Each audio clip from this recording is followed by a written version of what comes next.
So Standard Media Index is unique in the sense that we aggregate probably the largest amount of ad spend data in the industry.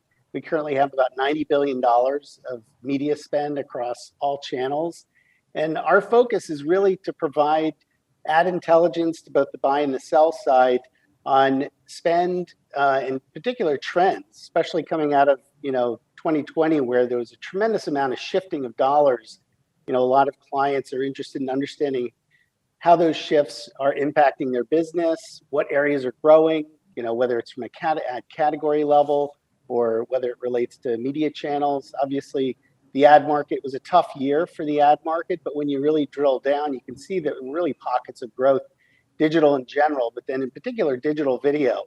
So a lot of it is uncovering those insights for clients so that they can act on them, whether it has to do with how they sell their inventory or how you can optimize things on the buy side. And in addition to spend intelligence, we also have much more granular version of that for pricing.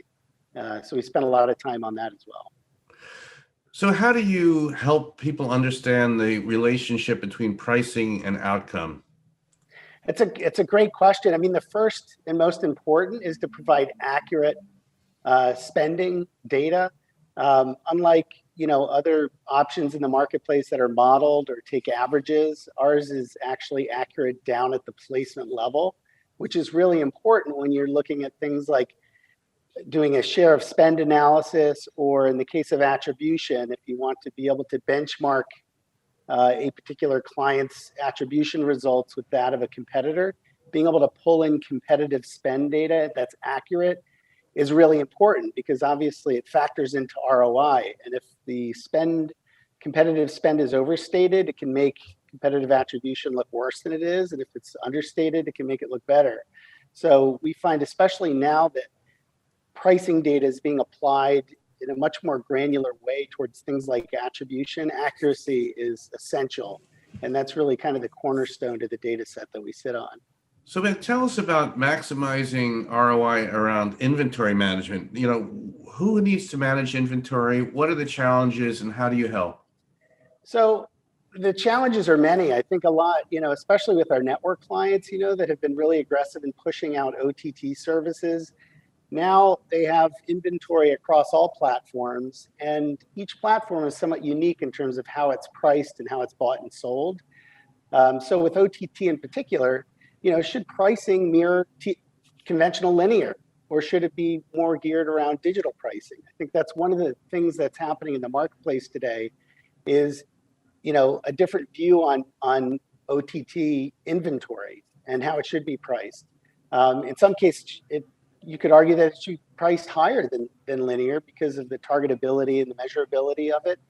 So, but I think where we play a role in that is to get an accurate categorization of pricing so that it's reflective of that channel. Because historically, in the last couple of years, what we've seen is OTT spend data could fall underneath digital video, it could fall underneath linear. So only until you break it out do you get a real clear view of what the true pricing is.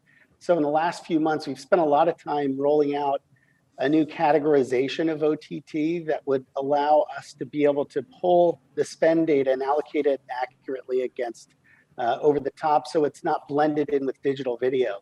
And when you do that, you can see that OTT clearly commands a premium, and that premium varies based on the type of OTT it is, whether it's a pure play service like a Vivo or a Pluto, or whether it's a network-based OTT service like Peacock or Discovery Plus. So a lot of what we provide is intelligence around accurate pricing based on the specific ad channel, in this case, differentiating between digital video and OTT.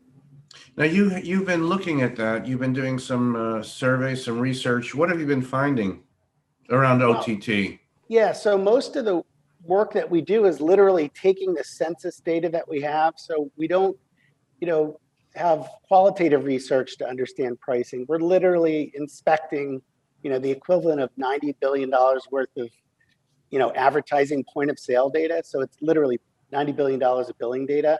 And the first thing that we'll do is just make sure that the taxonomy and the categorization is accurate. Like I said before, that OTT is separated out from digital video, isn't bundled in with linear. So the first step is getting that taxonomy right. And then the next step is drawing insights from the data. So the most recent byproduct of that work is an OTT report that we published late last year that we're actually releasing this week, which provides spend and kind of ad market stats around OTT. Which categories of advertising are gravitating most?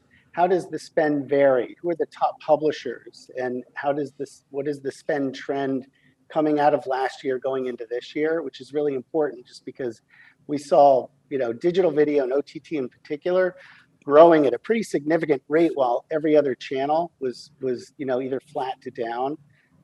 So a lot of the insights now are drawn on how is that trending continue, which categories of advertisers are gravitating most to the medium. And finally, Ben, tell us sort of what the value is that the buyers want to see about pricing. Is it what they're paying? Is it the competitors? What are buyers?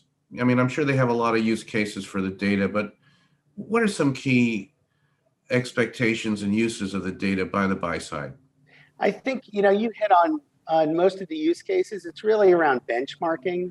So looking at price across a number of different dimensions. And I think what's the most important with pricing is making sure that you're comparing apples to apples. What we found is that only until you kind of dissect what goes into a CPM do you really understand the true value. So to what extent was first-party data used for targeting?